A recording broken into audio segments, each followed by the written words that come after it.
ನಮಸ್ಕಾರ ಎಲ್ರಿಗೂ. ಇವತ್ತಿನ ವಿಡಿಯೋನಲ್ಲಿ ರಾಯರ ಯಾವುದೇ ಒಂದು ಪೂಜೆ ಪುನಸ್ಕಾರದ ವಿಚಾರವಾಗಿ ನಾನು ಮಾತಾಡ್ತಾ ಇಲ್ಲ. ಬದಲಾಗಿ ಮುಗ್ಧ ಜನರ ಸಮಸ್ಯೆಗಳನ್ನು ಬಂಡವಾಳ ಮಾಡಿಕೊಂಡು ರಾಯರನ್ನು ಮುಂದೆ ಇಟ್ಕೊಂಡು ಏನೇನೆಲ್ಲ ಮೋಸಗಳು ಈ ಸೋಷಿಯಲ್ ಮೀಡಿಯಾನಲ್ಲಿ ನಡೀತಾ ಇದೆ ನೋಡಿ. ಬರೀ ಹೂಪ್ರಸಾದ ಕೇಳುವಂತಹ ವಿಚಾರವಾಗಿ ಅಷ್ಟೇ ರಾಯರ ಒಂದು ಚಾನಲ್ಗಳೇನಿದೆ ಅಥವಾ ಈ ಇನ್ಸ್ಟಾಗ್ರಾಮಲ್ಲಿ ವಿಡಿಯೋ ಮಾಡುವಂಥವ್ರು ಏನಿದ್ದಾರೆ ರಾಯರನ್ನ ಇಟ್ಕೊಂಡು, ಅದು ಇವರು ಅವರು ಅಂತೇನು ಅಲ್ಲ. ಯಾರನ್ನು ನಾನು ಪರ್ಟಿಕ್ಯುಲರ್ ಆಗಿ ಇಲ್ಲಿ ತಗೋತಿಲ್ಲ. ಇಂತಹವರು ಏನು ಮಾಡ್ತಾ ಇದ್ದಾರೆ, ಕೇವಲ ಹೂಪ್ರಸಾದದ ವಿಚಾರವಾಗಿ ಅಷ್ಟೇ ಅಲ್ಲ, ವಿಡಿಯೋವನ್ನು ಪೂರ್ತಿ ನೋಡಿ ಏನೇನೆಲ್ಲ ಮೋಸಗಳು ರಾಯರನ್ನು ಇಟ್ಕೊಂಡು ಮಾಡ್ತಾ ಇದ್ದಾರೆ ಅನ್ನುವಂಥದ್ದು ನಾನು ನಿಮಗೆ ಹೇಳ್ತಾ ಹೋಗ್ತೀನಿ. ಈ ವಿಡಿಯೋ ಮಾಡ್ತಾ ಇರುವಂತಹ ಉದ್ದೇಶ, ದಯಮಾಡಿ ಮುಗ್ಧ ಜನರು ಇಂತಹವರ ಅಂದರೆ ಇವರ ಜನಪ್ರಿಯತೆಗೋಸ್ಕರನೋ ಅಥವಾ ಇವರು ದುಡ್ಡು ಮಾಡ್ಕೊಳ್ಳೋದಕ್ಕೆ ಈ ಚಾನಲ್ಗಳಲ್ಲಿ ಸೋಷಿಯಲ್ ಮೀಡಿಯಾನಲ್ಲಿ ನೀವು ದುರ್ಬಳಕೆ ಆಗ್ಲಿಕ್ಕೆ ಹೋಗಬೇಡಿ, ಹಣನ ಕಳ್ಕೊಳ್ಳಿಕ್ಕೆ ಹೋಗಬೇಡಿ. ಯಾವ್ಯಾವ ಥರ ಎಲ್ಲ ಮೋಸ ಮಾಡ್ತಾ ಇದ್ದಾರೆ ಅಂಥೇಳಿ ನೀವು ತಿಳ್ಕೊಳ್ಳಿ. ಅದರ ಜೊತೆಗೆ ನಿಮ್ಗೆ ಯಾರ್ಯಾರೆಲ್ಲ ರಾಯರ ಭಕ್ತರು ಗೊತ್ತಿದ್ದಾರೋ ಅಂಥವರಿಗೆ ನೀವು ಸಹ ತಿಳಿ ಹೇಳಿ ಇಂಥವರಿಂದ ದೂರ ಇರಿ ಅಂತಂದು. ಮೊದಲನೇದಾಗಿ ರಾಯರು ಅಂತಂದರೆ ಮನಸ್ಸಿನಲ್ಲಿ ಅಪಾರವಾದಂತಹ ಗೌರವ ಇರಬೇಕು, ಭಯ ಭಕ್ತಿ ಇರಬೇಕು. ನಮ್ಮ ನಡೆ ನುಡಿ ಎಲ್ಲದರಲ್ಲೂ ಒಂದು ಸತ್ಯತೆ ಇರಬೇಕು. ಅವರು ಮೆಚ್ಚುವಂತೆ ನಾವು ನಡ್ಕೋಬೇಕು. ಅದನ್ನು ಬಿಟ್ಬಿಟ್ಟು ಇವತ್ತು ರಾಯರನ್ನ ಏನು ಮಾಡ್ಕೊಂಡಿದ್ದಾರೆ ಅಂತಂದರೆ, ಹೂಪ್ರಸಾದ ಕೊಡುವಂತಹ ವಿಡಿಯೋ ಮಾಡ್ಕೊಳ್ಳುವಂತಹ ಆಟಿಕೆಯ ವಸ್ತುವನ್ನಾಗಿ ರಾಯರನ್ನ ಮಾಡ್ಕೊಂಡಿದ್ದಾರೆ. ಇವತ್ತು ನಿಮಗೆ ಇದು ನೀವೇನು ರಾಯರ ಫೋಟೋಗಳ ಮೇಲೆ ಹೂ ಇಟ್ಟು ಬೀಳಿಸೋ ಥರ ನಾಟಕಗಳನ್ನ ಆಡಿ ವಿಡಿಯೋವನ್ನು ಕ್ಯಾಪ್ಚರ್ ಮಾಡಿಕೊಂಡು ಅಪ್ಲೋಡ್ ಮಾಡಿ ಇದರಿಂದ ನಿಮಗೆ ಲಕ್ಷಗಟ್ಟಲೆ ವ್ಯೂಸು, ಸಾವಿರಾರು ರೂಪಾಯಿ ದುಡ್ಡು ಇವತ್ತು ಬರ್ತಾ ಇರ್ಬೋದು. ಖಂಡಿತ ನಾಳೆ ನೀವು ಯಾರ್ಯಾರೆಲ್ಲ ಈ ಅವತಾರಗಳನ್ನ ಆಡ್ತಾ ಇದ್ದೀರಾ, ನಿಮ್ಮ ಇಡೀ ಕುಟುಂಬ ಬೀದಿಗೆ ಬರಲಿಲ್ಲ ಅಂತಂದರೆ, ಯಾರೆಲ್ಲ ಇವತ್ತು ನನ್ನ ವಿಡಿಯೋ ನೋಡ್ತಾ ಇದ್ದೀರಾ ಈ ಜನಗಳೇ ಸಾಕ್ಷಿ. ನೋಡ್ತಾ ಇರಿ, ಇವತ್ತು ಎಷ್ಟೋ ಜನಕ್ಕೆ ಈ ರೀತಿ ಯಾರು ಮೋಸ ಮಾಡಿದ್ದಾರೆ ಅಂಥವ್ರಿಗೆ ಇವತ್ತು ರಾಯರ ವಿಚಾರದಲ್ಲಿ ಮಾತಾಡೋಕ್ಕೆ ಎಷ್ಟೋ ಜನಕ್ಕೆ ಬಾಯಿಲ್ಲ. ಆ ರೀತಿ ಆಗೋಗಿದೆ. ಅದು ನನಗೆ ಗೊತ್ತು, ನಾನು ಮಾತಾಡೋದು ಬೇಡ. ಮುಂದೊಂದು ದಿನ ಎಲ್ಲವೂ ಸಹ ಗೊತ್ತಾಗುತ್ತೆ ನಿಮಗೇನೆ. ಏನೇನೆಲ್ಲ ನಾಟಕಗಳನ್ನ ಆಡ್ತಾರೆ ರಾಯರನ್ನ ಇಟ್ಕೊಂಡು ಅಂತಂದರೆ ಎಷ್ಟು ಮನಸ್ಸಿಗೆ ನೋವಾಗುತ್ತೆ ಅಂತಂದರೆ, ಎಷ್ಟೋ ಜನ ಇವತ್ತು ರಾಯರ ಭಕ್ತರು ಎಲೆ ಮರೆ ಕಾಯಿ ಥರ ಅವರನ್ನು ಪೂಜೆ ಪುನಸ್ಕಾರ ಮಾಡಿಕೊಂಡು ಮನೆಯಲ್ಲಿ ಬಹಳ ಶ್ರದ್ಧೆ ಭಕ್ತಿಯಿಂದ ರಾಯರನ್ನ ನಿರ್ವಹಣೆ ಮಾಡ್ಕೊತಿದ್ದಾರೆ. ಅಂತಹದ್ರಲ್ಲಿ ಇವ್ರು ಯಾರೋ ಒಂದಷ್ಟು ಜನ ನಾವು ದೇವಲೋಕದಿಂದ ಇಳಿದ್ಬಿಟ್ಟಿದ್ದೀವಿ ಮೇಲಿಂದ, ನಮಗಷ್ಟೇ ರಾಯರು ಒಲ್ದಿರೋದು. ರಾಯರು ಅಂದ್ರೇ ನಾವು ಅಂದ್ರೇ ರಾಯರು ಅನ್ನೋ ಮಟ್ಟಕ್ಕೆ ಇವತ್ತು ಜನರ ಮನಸ್ಸಿನಲ್ಲಿ ಒಂದು ಆ ಯೋಚನೆಗಳನ್ನು ಹುಟ್ಟಾಕಿದ್ದಾರೆ. ಅದ್ರ ಜೊತೆಗೆ ಅವ್ರ ಮುಗ್ಧತೆಯೂ ಸಹ ಬಳಕೆ ಮಾಡ್ಕೋತಾ ಇದ್ದಾರೆ. ವಿಡಿಯೋ ಮಾಡ್ಕೊಳ್ಳೋವಂತಹ ಹುಚ್ಚು ಒಂದು ಕಡೆ, ಅದರಿಂದ ಏನು ಒಂದಷ್ಟು ವ್ಯೂಸು, ದುಡ್ಡು, ಜನಪ್ರಿಯತೆ ಬೇಕಷ್ಟೇ ಅವರಿಗೆ. ರಾಯರ ವಿಚಾರವಾಗಿ ಒಂದು ಒಳ್ಳೆಯದನ್ನು ಹೇಳ್ಕೊಡುವಂತಹ ಒಂದು ಯೋಗ್ಯತೆ ಇರಬೇಕು. ಅದ್ಯಾರ ಮನಸ್ಸಿನಲ್ಲೂ ಇವತ್ತು ರಾಯರ ವಿಚಾರವಾಗಿ ಏನು ಸತ್ಯಾಂಶಗಳಿದ್ದಾವೆ ಅಥವಾ ಒಂದು ಒಳ್ಳೆಯ ವಿಚಾರ ಇದೆ ತಿಳಿಸ್ಬೇಕು ಅನ್ನುವಂತಹ ಮನಸ್ಥಿತಿ ಯಾರಿಗೂ ಇಲ್ಲ. ಅವ್ರು ದುಡ್ಡು ಮಾಡ್ಕೋಬೇಕು ಅಷ್ಟೇ. ಹೂಪ್ರಸಾದ ಕೇಳುವಂತಹ ವಿಚಾರದಲ್ಲಿ 10,000 to 15,000 ರೂಪಾಯಿಯಷ್ಟು ದುಡ್ಡನ್ನು ಕಿತ್ಕೊತಿದ್ದಾರೆ ಜನರಿಂದ. ಬಹಳ ಹುಷಾರಾಗಿರಿ, ಈ ರೀತಿ ಒಂದು ಮೋಸಕ್ಕೆ ಸಿಗಾಕೊಳ್ಳಿಕ್ಕೆ ಹೋಗಬೇಡಿ. ಎರಡನೇದು ಒಂದು ಹೂಪ್ರಸಾದ ಕೇಳುವಂಥದ್ದಾದರೆ, ಎರಡನೇದು ಏನು ವಿಚಾರ ಅಂತಂದರೆ, ರಾಯರ ಹೆಸರಿನಲ್ಲಿ ವಾಟ್ಸಪ್ ಗ್ರೂಪ್ಗಳನ್ನ ಮಾಡ್ಕೊಳ್ತಾ ಇರುವಂಥದ್ದು. ನಾನು ಮೊದಲೇ ಹೇಳ್ತಾ ಇದ್ದೀನಿ, ದಯಮಾಡಿ ನಾನು ಯಾರು ಒಬ್ಬರ ವಿಚಾರವಾಗಿ ಮಾತಾಡ್ತಾ ಇಲ್ಲ. ಇದು ಯಾರು ಮಾಡ್ತಿದ್ದಾರೋ ಅವ್ರಿಗಾಗಲಿ. ರಾಯರ ಹೆಸರಿನಲ್ಲಿ ಏನಕ್ಕೋಸ್ಕರ ಇವರು ಗ್ರೂಪ್ಗಳನ್ನ ಮಾಡ್ಕೊತಾರೆ? ಯಾರೇ ಆಗಲಿ, ಇಲ್ಲಿ ಒಂದು ಗ್ರೂಪು ಅಂತ ಹೇಳಿ ಮಾಡಿದ್ಮೇಲೆ ಏನು ಇಲ್ಲ, ಅಲ್ಲಿ ಒಂದು ರಾಯರ ಸದ್ವಿಚಾರಗಳ ಒಂದು ವಿನಿಯೋಗ ಆಗಬೇಕು. ನನಗೇನು ಗೊತ್ತಿದೆ ಅದನ್ನು ನಿಮಗೆ ಹೇಳ್ಕೊಡ್ಬೇಕು, ನಿಮಗೇನು ಗೊತ್ತಿದೆ ಅದನ್ನು ನಮಗೆ ತಿಳಿಸ್ಕೊಡ್ಬೇಕು. ಇಲ್ಲ ಇವ್ರು ಇನ್ನೊಂದು ಇವ್ರ ಉದ್ದೇಶ, ಅಲ್ಲಿ ಒಂದಷ್ಟು ಜನರನ್ನು ಕಲೆ ಹಾಕಿದ್ಮೇಲೆ ಶಕ್ತಿ ಇರುವಂತಹವರು ಅಶಕ್ತರಿಗೆ ಸಹಾಯ ಮಾಡಲಿ.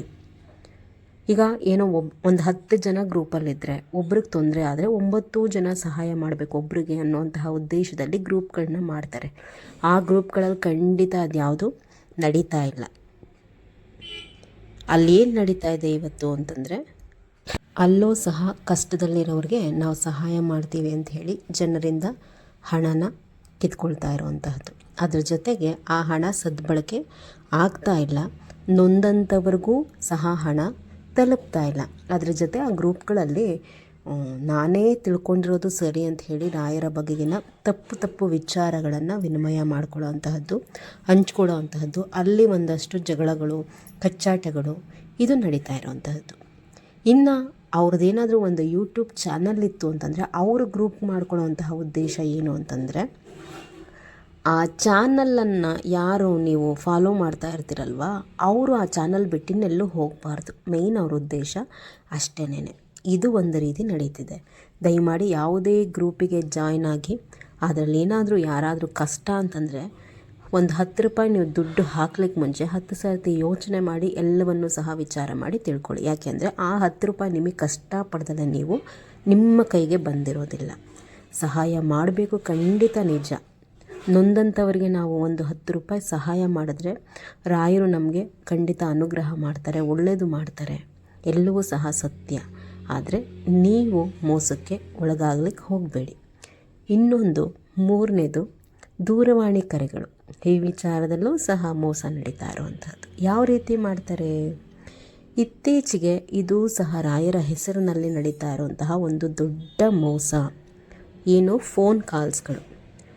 ಈ ಯೂಟ್ಯೂಬ್ ಚಾನಲ್ಸನ್ನು ಏನು ಕೆಲವರು ರಾಯರ ಹೆಸರಿನಲ್ಲಿ ನಡೆಸ್ತಿದ್ದಾರೆ, ಅಲ್ಲಿ ಏನು ಮಾಡ್ತಾರೆ, ಎಲ್ಲರೂ ಅಲ್ಲಿ ಒಂದಷ್ಟು ದಿನ ಏನು ಮಾಡ್ತಾರೆ, ಹೊಸದ್ರಲ್ಲಿ ರಾಯರ ಸೇವೆಗಳ ಬಗ್ಗೆ ಇರ್ಬೋದು ಅಥವಾ ರಾಯರ ವ್ರತಗಳ ಬಗ್ಗೆ ಇರ್ಬೋದು ಹಾಕ್ಬಿಡ್ತಾರೆ.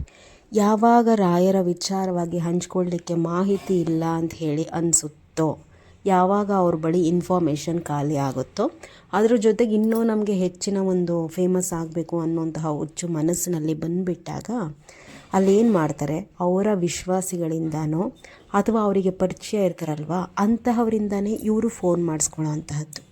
ನಮ್ಮ ಜೀವನದಲ್ಲಿ ರಾಯರಿಂದ ಹಂಗೆ ಪವಾಡ ಆಯಿತು, ಹಿಂಗೆ ಪವಾಡ ಆಯಿತು ಅಂಥೇಳಿ ನಡಿದೇ ಇಲ್ದಿರೋಂತಹ ರಾಯರಿಂದ ಆ ಪವಾಡಗಳನ್ನು ರಾಯರು ಮಾಡಿದ್ರು ಅಂತ ಹೇಳಿ ಸುಳ್ಳಾಡಿಸುವಂಥದ್ದು ಅವ್ರ ಬಾಯಲ್ಲಿ. ಅದನ್ನು ಸಾವಿರಾರು ಜನ ನೋಡ್ಬೋದು. ರಾಯರ ವಿಚಾರದಲ್ಲಿ ಸತ್ಯವಾಗಿ ಪವಾಡ ನಡೆದಿದ್ದೇ ಆದರೆ ಖಂಡಿತ ಅದು ಕೇಳೋ ನಮ್ಮೆಲ್ಲರ ಸೌಭಾಗ್ಯ.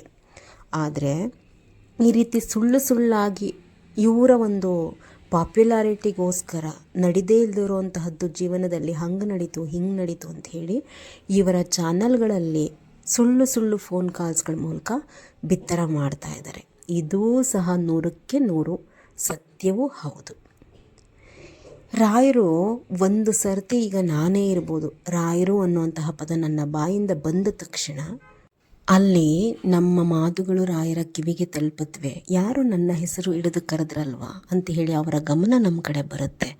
ನೀವು ಈ ರೀತಿಯಾಗಿ ಸುಳ್ಳಾಗಿ ಕಥೆಗಳನ್ನ ಕಟ್ಟಿ ಅವರಿಂದ ಪವಾಡ ಆಯಿತು ಅಂತ ಹೇಳೋ ಮಾತುಗಳು ಅವ್ರ ಕಿವಿಗೆ ಬೀಳಲ್ವ? ಈ ರೀತಿ ಸುಳ್ಳಾಗಿ ನೀವು ಹೇಳ್ಕೊತಿರಲ್ವ, ನಿಮ್ಮನ್ನು ರಾಯರು ಸುಮ್ಮನೆ ಬಿಡ್ತಾರಾ? ಖಂಡಿತ ಇಲ್ಲ. ನೋಡೋರಂತೆ ಏನೇನಾಗುತ್ತೆ ಮುಂದೆ ಈ ರೀತಿ ನಾಟಕಗಳನ್ನ ಆಡ್ತಿರೋವಂಥವ್ರು ಅಂತೇಳಿ ಅವ್ರ ಮನಸ್ಸಿನಲ್ಲೂ ಎಣಿಸಿರಲ್ಲ, ಆ ರೀತಿ ಅನುಭವಿಸ್ತಾರೆ. ಇದಂತೂ ಸತ್ಯ. ಇದು ಒಂದು 3ನೇ ಅಂಶ. ಈ ಫೋನ್ ಕಾಲ್ಸ್ಗಳನ್ನ ಏನೇನು ಈ ಯೂಟ್ಯೂಬ್ ಚಾನಲಲ್ಲಿ ಪ್ರಸಾರ ಮಾಡ್ತಾರಲ್ವ, ಹಂಗಾಯಿತು ಪವಾಡ ಹಿಂಗಾಯಿತು ಪವಾಡ ಅಂತಂದು, ಇವೆಲ್ಲವೂ ಸಹ 100ಕ್ಕೆ 90ರಷ್ಟು ಇವಾಗೆಲ್ಲ ಫೇಕೆ ನಡೀತಾ ಇರೋವಂಥದ್ದು. ಇನ್ನು 4ನೇದೇನು, ಈಗ ಫೋನ್ ಕಾಲ್ಸಲ್ಲಿ ಬರೀ ಆಡಿಯೋನಲ್ಲಿ ಕೇಳಿಸುವಂತಹದ್ದು ಒಂದು ಕಡೆ ಆದರೆ, ಪರಿಚಯ ಇರುವಂಥವ್ರಿಗೆ ದುಡ್ಡು ಕೊಟ್ಟು ಅವ್ರನ್ನ ಡೈರೆಕ್ಟಾಗಿ ಕರ್ಕೊಂಬಂದು ಚಾನಲ್ಗಳಲ್ಲಿ ಇಂಟರ್ವ್ಯೂ ಮಾಡಿಸೋದು. ನಮ್ಮ ಜೀವನದಲ್ಲಿ ಹಾಗೆ ಪವಾಡ ಆಯಿತು, ಹೀಗೆ ಪವಾಡ ಆಯಿತು ಅಂಥೇಳಿ ಸುಳ್ಳಾಗಿ ಮಾತನಾಡಿ ಅವ್ರ ಕೈಲಿ ಮಾತನಾಡಿಸಿ ವಿಡಿಯೋಗಳನ್ನು ಪ್ರಸಾರ ಮಾಡಿಸೋವಂತಹದ್ದು ಸಹ ನಡೀತಾ ಇದೆ. ಆಟ ಆಡಿ ಖಂಡಿತ ರಾಯರಿದ್ದಾರೆ, ಎಲ್ಲೂ ಹೋಗಿಲ್ಲ. ಇವತ್ತು ಜನರ ಕಷ್ಟಗಳನ್ನ ಕಡಿಬೇಕು ಅಂತಂದು ಬೃಂದಾವನದಲ್ಲೇ ಕೂತಿದ್ದಾರೆ. ರಾಯರಿಗೆ ತಿಳಿದಿಲ್ಲದಿದ್ದು ಯಾವುದೂ ಇಲ್ಲ. ನೀವೇನೇನು ಆಟ ಆಡ್ತೀರಾ, ಮೋಸಗಳು ಮಾಡ್ತೀರಾ, ಜನರನ್ನು ಬಳಸ್ಕೊಂಡು ಹೆಂಗೆ ದುಡ್ಡುಗಳು ಮಾಡ್ಕೊತೀರಾ, ದುಡ್ಡನ್ನು ಸಂಪಾದನೆ ಮಾಡುವಂತಹದ್ದೇ ನಮ್ಮ ಜೀವನದ ಅಂತಿಮ ಗುರಿ ಅಲ್ಲ. ಕಲಿಗಾಲ ಇದು. ರೊಟ್ಟಿ ಮಗ್ಚ ಹಾಕ್ದಂಗೆ ನಾವು ಮಾಡಿದ ನಾವೇ ತಿನ್ನಬೇಕು. ಅದು ರಾಯರ ವಿಚಾರದಲ್ಲಿ ಆಟ ಆಡ್ಲಿಕ್ಕೆ ಹೋಗ್ತಿದ್ದೀರಾ, ಆಟ ಆಡ್ತಾ ಇದ್ದೀರಾ, ಆಟ ಆಡಿ.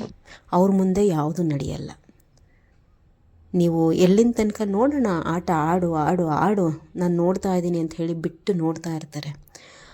ಅವರ ಒಂದು ತಾಳ್ಮೆಗೂ ಸಹ ಮಿತಿ ಇದೆ. ಆ ತಾಳ್ಮೆ ಕೆಟ್ಟಂತಹ ದಿನ ನೀವು ಸುಟ್ಟು ಬೂದಿ ಆಗ್ತೀರ.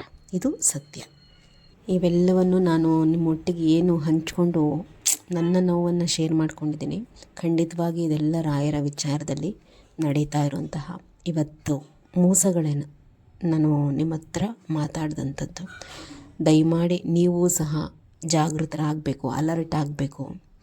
ಅದರ ಜೊತೆಗೆ ಗೊತ್ತಿರೋ ಅಂಥವರಿಗೆ ಈ ರೀತಿ ಎಲ್ಲ ಹೂಪ್ರಸಾದಕ್ಕೋಸ್ಕರ ದುಡ್ಡುಗಳನ್ನ ಕಳ್ಕೊಳ್ಳೋವಂಥದ್ದು ಇದರೆಲ್ಲ ಅವರ ಬಲೆಗಳಲ್ಲಿ ಸಿಕ್ಕಬೀಳಲಿಕ್ಕೆ ಹೋಗಬೇಡಿ ಅನ್ನುವಂತಹ ಒಂದು ವಿಚಾರಗಳನ್ನು ಅವ್ರಿಗೂ ಸಹ ನೀವು ತಿಳಿಸ್ಕೊಡಿ ಗೊತ್ತಿರುವಂಥವರಿಗೆ. ನಮಸ್ಕಾರ ಎಲ್ರಿಗೂ.